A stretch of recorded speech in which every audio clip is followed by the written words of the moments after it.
So as we know, SD-WAN, is really taking off in the industry right now. There's some pretty impressive growth figures that we've been seeing. But certainly one of the concerns that a lot of service providers have is that even though they've maybe started to deploy SD-WAN, and maybe some of you here have already started your deployment, maybe some of you are still waiting to get there, but one of the concerns we hear is that maybe you're not seeing the growth figures that you'd expect. So everybody hears, SD-WAN's growing fast. Chris put up some great slides before that showed you those growths. And the reason is because, enterprises have different choices. They can get their service from service providers, but they can get it from many other providers as well. They can do it themselves. So what I want to focus on in this presentation is really, how can you get more value for your SD-WAN service? Because by getting more value, you can actually start to differentiate. And if you can differentiate, hopefully you can start to grow that market share. So to begin with, what's a typical SD-WAN service today? So it's mostly around connectivity. It's typically augmented with MPLS. It allows you to get really fast connectivity of your new branch offices. You can back up your services. You don't have to change your infrastructure. So there's a lot of really good advantages and reasons why you want to get to market with SD-WAN, and the business value for the enterprise customers is actually, is there. But it has some limitations. A lot of the solutions that are put in today are what we call more point solutions. They're sort of vertical stack from a single vendor, which is actually great to get started because you need to, as we've spoken over the last few days, we don't want to wait till everything's ready before you get into the market. So starting with these solutions is great, but the problem is often, how do I evolve? How do I add new services to this? How do I scale it? And back to the differentiation question, if you're basically working with an SD-WAN vendor that has a portal providing different capabilities of the service, then the chances are your competitors have also got that same portal. So they're seeing the same thing. So how do you differentiate your offer based on that? So that's one of the problems we find. So basically, how do we improve on that? Well, I think we've talked about this for some years. We want to be able to add more value-added services to the offer. Those value-added services can be security applications, they can be bandwidth on demand, they can be web optimization. There's lots of different types of services you can offer. But why stop at network services?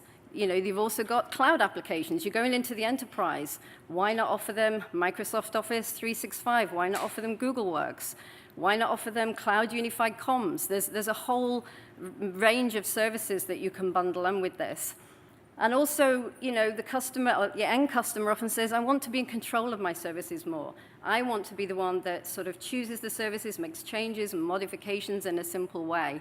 So I'm sure that's another request you get often. So that's where you want to be, and I think we've been talking about that for some time. So I want to spend the rest of the presentation really talking about, well, the how. What are some of the challenges that you find, and how can you evolve from where you are today to that new solution? So first of all, has anybody here, deployed SD-WAN? Okay, that's brilliant. So if you've deployed SD-WAN, have you deployed anything else on top of SD-WAN? Okay, well, there you go. Perfect examples. So the reason is that it's not easy. It introduces some challenges. So if we go through a few of them, one of them we start with is actually from a brand perspective. So if you today have an SD-WAN vendor, you'll have a portal where you're able to, your enterprise customer is able to view and configure that service. So you want to add a virtual firewall, but you want to choose another vendor, or another VNF, but from another vendor. So all of a sudden, it becomes difficult because you're likely to not integrate that VNF into that first vendor's portal, because it's not really their job to do that. So you'll end up with lots of vertical portals. It's just complicated, and it spoils the brand. So rather than the enterprise customer seeing your brand as a service provider, they're starting to see a lot of different vendor brands, and you can actually get cut out the loop. So one of the concerns we hear is the sort of dilution of the brand as you add services, and how you can overcome that. The second is, how do you manage real-time services?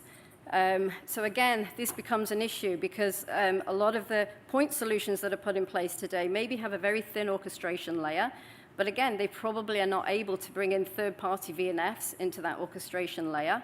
And then if we go back to the legacy OSS environment, that can't even cope with real-time services. It wasn't designed for that. So whilst you can activate your service, you can provision it, you can't do the lifecycle management of those VNFs. You can't do all the things and the advantages that you expect, in a virtualized environment. So that's the second issue. The third issue, how do you minimize IT integration? Now, you can't stop IT integration. IT integration's got to happen. You've got to be able to bill for your services, for example. So the key is how do you minimize it? Because you're adding more services. And each of those services, you want to have linking back to your IT infrastructure in terms of inventory, in terms of billing, in terms of catalogs. So again, how do you minimize that so that adding a new service doesn't suddenly increase in complexity and cost of what you need to do? How do you offer cloud IT apps? We talked earlier about expanding the scope of services beyond VNFs. And even though VNF onboarding is still a little bit challenging, it's complex, we haven't standardized all of this yet, at least there's a process for that onboarding. And we heard earlier about the presentation about license management and how to deal with the license management, which we're definitely getting to solve. But how do you deal with the cloud IT apps? If you're dealing with Microsoft, if you're dealing with Amazon, how do you deal with their licensing scheme? How do you bring it into your systems? Again, you don't want to do a hefty integration or upgrade of some of your business processes that are not designed to handle these cloud applications. And then lastly, automation, which is obviously a big theme of this event and many events in SDN and FE right now. The SD-WAN services that are in the market right now, you can do a reasonable amount of zero-touch provisioning.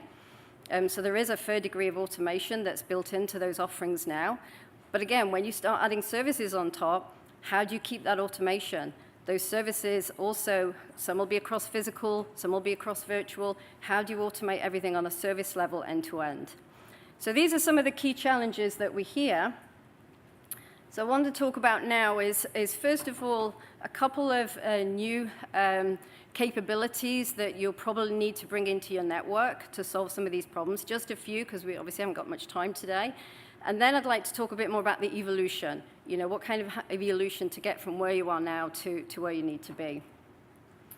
So the first is the portal. I think it's really important to migrate from this sort of point portal system to a universal portal. A portal that'll have your brand and only your brand. And within that, you can bring in the different offers and services. You'll be able to configure. You'll be able to set policies. You'll be able to drive the topology information. So from this portal, you'll be able to, in a really simple way, I mean, again, this is a technical portal. It's not sort of for end users, we'll get to that later, but this is a technical portal, but you still need to make it really, really easy for the engineers that use it to be able to get everything they want from this, including a complete end-to-end view of the service, all the analytics, all the stats from the service on an end-to-end basis. And this will help with the brand too, because again, you're not sort of pointing to different places to configure different services. You go into one single place where you can get everything done. So that's one thing. The next is service orchestration. Now, service orchestration has a few critical roles. I mean, ultimately, this is a new process. This is, or let's say it's a new function. This isn't an evolution of the legacy OSS. This is a new function that's needed to take care of real-time services, but also hybrid services. So you can manage and automate services across physical and virtual networks. So the key with service orchestration is it becomes like the glue between everything. So now it has a view across everything. It connects to your SDN, it connects to your network orchestrators, to the public clouds, to the legacy network. So it's the glue that fits everything together. And basically, when a service comes in, it'll get decomposed, and it'll tell the various subcomponents what to do. So it'll go to the Mano and say, sort of instantiate a VNF. It'll go to the controller and say, hey, I need some network connectivity. So it'll decompose that service and tell all the constituent parts what it needs to do. What's really important with service orchestration, we call it needs to be model-based. And that basically means you've heard, I'm sure, in some presentations about a service design environment that allows you to onboard VNFs, create services, design those services, and then you basically simulate how they would run in a real environment. And this absolutely saves you a massive amount of time in terms of when you put it in the real world of minimizing those errors and failures. So you can go into a service design environment, come out with a really good script about a model about how that service works, and populate that into your catalog of your orchestrator. And it deals with real-time services. So for your firewalls and your WAN optimization engines and everything else that you want to optimize within a data center, across data centers, even down to the CPE itself, the resources can be anywhere. Then again, it helps you to manage those, the full life cycle of those in real time. And the key is the simplification with IT, because now you haven't got all these systems trying to integrate directly with the IT environment. You've got a single system that integrates with IT, and the others it uses all completely open APIs, whether it's MEF APIs or TMF APIs, whichever your preference, it'll integrate with all the other subsystems in the completely open API environment. And then another component that you may want to evolve to is what we call the marketplace. It's kind of like an evolution of the self-service portal, if you like. And this can be really key when you want to broaden your ecosystem. You're not just talking with a few vendors anymore, or VNF vendors anymore. You really do want to look at adding in those cloud applications or unified comms applications. So you're going to have a much broader ecosystem of partners. So this is what we call a marketplace that is like a nice, really it's an e-commerce front-end system that makes it very easy for people to purchase offers from. You can actually define marketing promotions from this place and have them up and running immediately. And the benefit here is also for your sales force, who, if you sell SD-WAN today, you probably have a direct sales force that goes to those really big, large enterprise customers. But if you're trying to expand and going into the SME market, then that can be pretty complex to do with the sales teams you've got. So this becomes like a self-sufficient environment where those SMEs can actually use this portal to get everything they need from ordering, purchasing, monitoring, whatever they need to do can be done from this sort of storefront environment linked to all these back-end processes. And these back-end processes are just modules. This isn't, again, no big BSS upgrade is needed to have these modules. These are just specific processes needed just for the things that you need that are independent from, say, your legacy network right now. So one thing I'd like to spend a few minutes from then. So there are a few things that you can add in to start evolving services. But often customers ask us, but how do I get started and how do you go from A to B? And I don't really know which exactly VNFs I'll need because I have to change, in terms of what the market requires. So there's a lot of flexibility. So one thing we say, well, first of all, you need to have what your end state in. Even if you haven't deployed SD-WAN yet, it's good to have an idea of where you want to be. You don't need to know which VNFs, which partners, which this, which that. But it's good to have an idea of the different steps you're going to take and where you think your target state is going to be. And then what you need to do is plan out a workflow that is flexible, so that you can make choices, and at every stage you can make different choices if you like. And you need a platform that's flexible enough to cater with these choices at every stage. So this kind of fancy spirally diagram is trying to represent that, because, for example, a few of you already said you've made the first choice, you've deployed SD-WAN, okay? You could have started in a different place. Some operators have started with an orchestration platform for any service. We haven't deployed any services yet, but we're going to get our infrastructure and our orchestration in place, and then we'll board the services on. Others, like yourselves, have put SD-WAN in first. We want to get this service up and running, and then we'll worry about how we integrate it with the rest of the network later on. So you've made that decision on SD-WAN.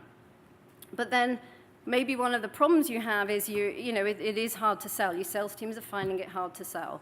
The user interface is not good. It's not differentiating from any offer that's out there. So what you might decide to do, you've got several choices, but you might say, okay, my next step is to add a self-service portal, just that module. You don't need a big platform. You don't need several systems. You may just need this self-service portal. You want to be able to add that to your network in the simplest way. And that means you can improve the customer experience. You can hopefully, the sales teams will have a much easier time being able to sell this and the different advantages you've got. But then it could be that you're not getting any visibility with the rest of your network. You might be having some, problems in terms of integration with billing, integration inventory. You may be having these you want to bring your SD solution a bit more in line with the rest of your network. So maybe that's when you could say it's time to put in this service orchestration engine. Again, just a single process. It's not, adding all the other pieces that you may need. And you go on and on and on this way. Another decision could be it's hard to get into the SMB market. I want to expand. So you might say, okay, now's the time to add a digital marketplace. So the point here is that at every step of the way, you make choices, you might change. You need to be able to change and react to different dynamics. But you need to be able to add the pieces into the network that you need that suit your purpose. So that's the key point. So I want to really stress that on the next slide is that the whole point with SD-WAN and evolving to new services, you are going to have to bring some new operations and business processes into play. You absolutely need them to be able to deliver the experiences that you need. You don't want to evolve the legacy base. You know that that's difficult, and a lot of the legacy wasn't built for the new types of services. So yes, you have to integrate with it. But what you want to do is over time, you'll start diminishing some of the legacy you've got, and you'll start building these new functions. These new functions need to coexist across physical and virtual. For example, configuration manager. Why have a configuration manager just for virtual? You want it to deal with the physical network and start to automate aspects of that too. So in building these new OSS and BSS processes on the right-hand side, you're building a new stack. You're building a new stack of components that can be plugged into your network only as and when you need them. You don't need the full thing. It's not a big product. You pick the processes that are going to work for your business, and you add them on. So you end up with a very gradual transformation that makes sense and it's driven by the particular business needs that you've got at that time, and is flex enough to move around as the market dictates. And then one last point here on, again, reducing IT relates to agile and DevOps environment as well. And there's two aspects to this. So the first is one I mentioned earlier. It's the upfront, what we call agile service design. We can't stress how important it is having this environment in place that is separate from your real-time orchestration and runtime environment. Having an offline service design where you do your onboarding, you validate, you test your services out, all theoretically will absolutely save you an awful lot of time. Once you get these services into your real environment, you've already minimized many of the problems you'll have. So again, in terms of being able to get services to market much faster, this agile service design that works hand in hand with your orchestration environment and feeds information back but is offline is a really key tool. And then second is the DevOps. We've talked about this for many years. I don't know if some of you have already started to transition your organizations that way. It is painful. We've been through it with several customers, but it's worthwhile. Once you get those teams working together differently and you define very short life cycles for the software that you've got, or small chunks of software, if you like, that you're going to push out into your system, as opposed to big releases. Once you move and once you get the organization behind that, it's incredible how much time it saves overall. So it's painful, but it's worth the effort. And a final point here. Some of you all of this may still be too much. All of it, you might want to get into the SD-WAN market. You may not have even entered into any virtualized services yet. It may be that you don't have the skill set and the company built up yet, or even the budget to do certain things. So the other point I'd make here is that you can also get started with a cloud-based model. There's cloud-based offerings. Netcracker offers cloud-based offerings where you basically will provide the service directly to your end customers, but it's all completely branded by you as a service provider. So all these tool sets and all these capabilities are in our data centers. So that's another option to get to market quickly and start to understand and start to be able to position these services in the market and understand how you can add value on top. So went the wrong way. So just to finish, So a few key points to really move forward with SD-WAN, just consider, move to, this integrated self-service portal, so you don't have these different portals from different vendors. Position orchestration when you're ready, when you want to solve certain problems related to the, adding new services or scaling services. When you're ready to broaden your offerings out into a much larger ecosystem, the digital marketplace will start to add tremendous value to your solutions. And then minimize IT integration, start to deploy these new operations and business processes gradually as an add-on to your existing environment. And that will really, help you get to that sort of new full stack environment much faster. Okay? So any questions? Just one? Okay. Yes? Yeah.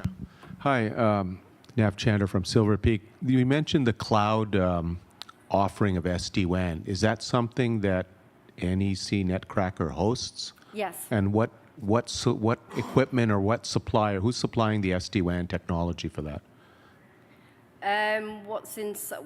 Not sure I'm able to say at this point in a public environment. We can talk later.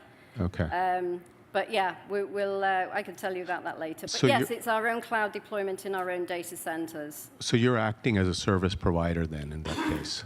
We're acting as a cloud provider. We don't offer any service direct to enterprise, or we're just offering it to service providers as a sort of white label sell-through. Okay, all right. So it's not as a direct sell to the enterprise. Okay, thanks. Okay, all right, thank you very much.